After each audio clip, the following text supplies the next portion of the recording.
check out this purple dinosaur. He's here with me today because we're going to look at a game made for preschoolers, and that game is none other than Ernie's Magic Shapes. This is for the Atari home computers. Look at the size of this case. This is just a massive clamshell plastic case that this thing came in.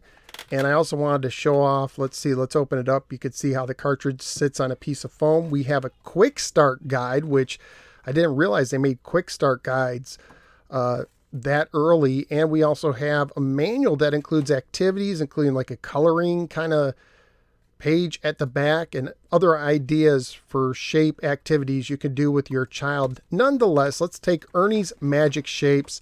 Let's pop it in my Atari 800 XL and see how it holds up today. Let's go to the game. Ernie's Magic Shapes was published by CBS Software and carries a copyright year of 1984. It was developed by Children's Computer Workshop, which was the software arm of Children's Television Workshop of Sesame Street fame. The manual lists 10 different team members, which is quite amazing considering this came out at a time when many games were still made by a single programmer or two. The game was ported to several computers at the time, including the Commodore 64, and would later appear in compilations, including Sesame Street 1, 2, 3 for the NES, and Sesame Street ABC and 1, 2, 3 for computers. The back of the box says the following: with a wave of Ernie's magic wand, your child can make magic.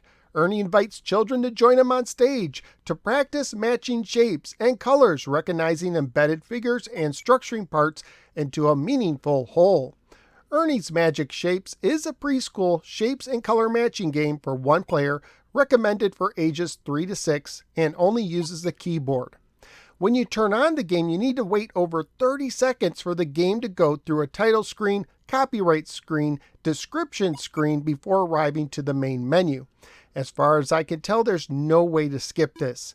At the main menu, you will have several selections which use the numbers on the keyboard and the return key. The first selection is a tutorial for the game, which again is interesting to see in 1984. A shape or group of shapes will appear above Ernie's head. Ernie will then make a shape magically appear on the table to the right.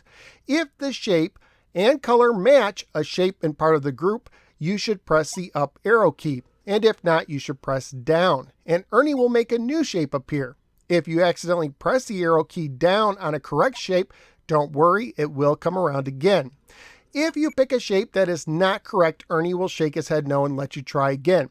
If you pick the correct shape, Ernie will nod yes and make the shape appear on the upper right. When the upper right completely matches the upper left shape group, a rabbit will appear and you start again. Pressing clear returns you to the main menu. Games 2 through 7 increase with difficulty.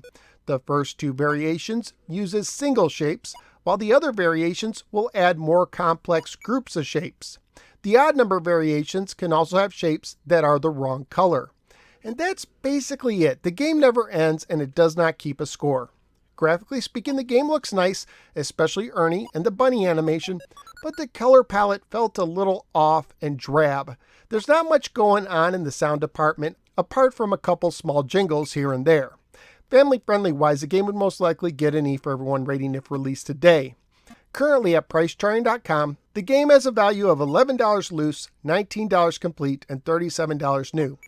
So what do I think of Ernie's Magic Shapes for the Atari 8-bit computers? For a preschool game, it looks kind of nice, but I'm not sure it offers much even for preschoolers, and the presentation could have used some work. I don't understand why it took so long to get to the menu. And the menu itself has a lot of text for a game that's targeting kids who most likely couldn't read or not read at that level. It's an easy enough game to learn how to control, I suppose, but I don't know that it would hold a child's attention very long. And I wish the colors weren't so drab. I will say that the lesson ideas in the manual would have been good for a preschool teacher, but the game probably would have been better off as a cheap flashcard set rather than a full-price computer game. Usually at this time I rank the game I review against other games for the same system. But for preschool games, I simply give you my opinion. And in this case, I simply wouldn't recommend it. Ernie's Magic Shapes looks kinda okay, but it could have been better made. But that's just what I think. What do you think? Let me know in the comments below. Thank you for giving me a little part of your day, and look forward to see you next time on the next episode of the No Swear Gamer. Take care, everybody.